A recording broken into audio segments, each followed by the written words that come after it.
God's story, Jacob and Esau. So part of God's story is about twin brothers, and it begins like this.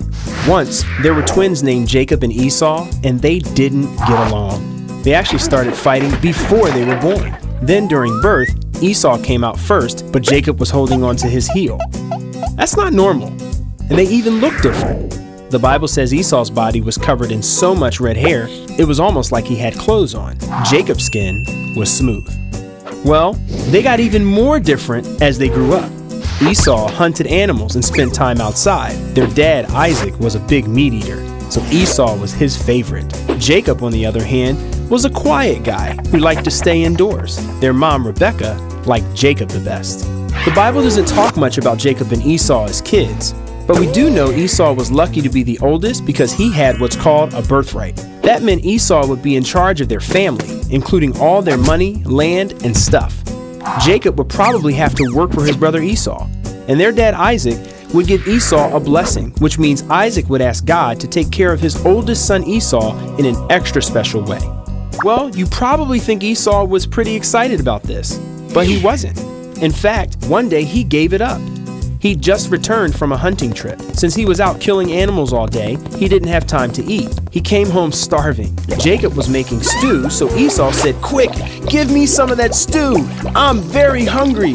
Now, Jacob was a little sneaky, so he didn't just share the stew with his hungry brother, which would have been nice. Instead, he said, "First, sell me your birthright." And guess what? Esau said yes. It's a little like paying $1 million for a bowl of mushy soup. We don't know why Esau did that, but the Bible says he didn't care about the birthright. But later, when Isaac was really old and about to die, he wanted to ask God to take special care of his firstborn Esau. So he told Esau to go hunting and make him some tasty food, maybe for the last time. Now, Esau wanted the birthright, so he left right away to hunt. Meanwhile, Rebecca had heard Isaac and Esau talking, and remember, Jacob was her favorite. She wanted him to get the blessing, so she did something really sneaky. She told Jacob, "I will prepare tasty food for your father. You take it to your father to eat. Then he'll give you his blessing before he dies." See, Isaac was blind. She was telling Jacob to pretend he was Esau. But there was a slight problem with her plan. First off, Esau was hairy. So if Isaac touched Jacob's smooth skin, he would know the truth. The Bible says Esau had a certain smell too, which might be a polite way of saying he stunk. I mean, imagine how smelly a guy would be if he was always sweating and getting dead animal blood stuck on his clothes and matted in his hairy skin. And this was before deodorant. So even though Isaac was blind, he might smell Jacob or touch his smooth arm and know the truth. Well, Rebecca was sneaky like Jacob. She told Jacob to put sheepskin on his arms and wear some of Esau's smelly clothes. Now Isaac would never know. And even though Isaac wondered why the voice sounded like Jacob, guess what? The trick worked. Jacob got the blessing.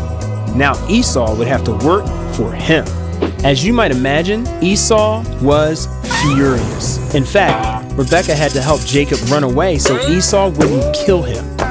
What's really crazy about this story is Jacob messed up big time, but he really did get God's blessing. Esau even forgave him later. We don't know why God let this happen, but the truth is we all mess up sometimes, and God still wants us to be part of his story. And that's the story of Jacob and Esau. So, in case you missed it, here's the quick version. Jacob and Esau were twins. They were different. Jacob tricked Esau. Esau sold his birthright for stew. Later, Esau wanted his blessing. Rebecca helped Jacob trick his dad Isaac. Jacob got Esau's blessing. Esau was furious. Jacob ran away, but God still blessed him. And that's a part of God's story.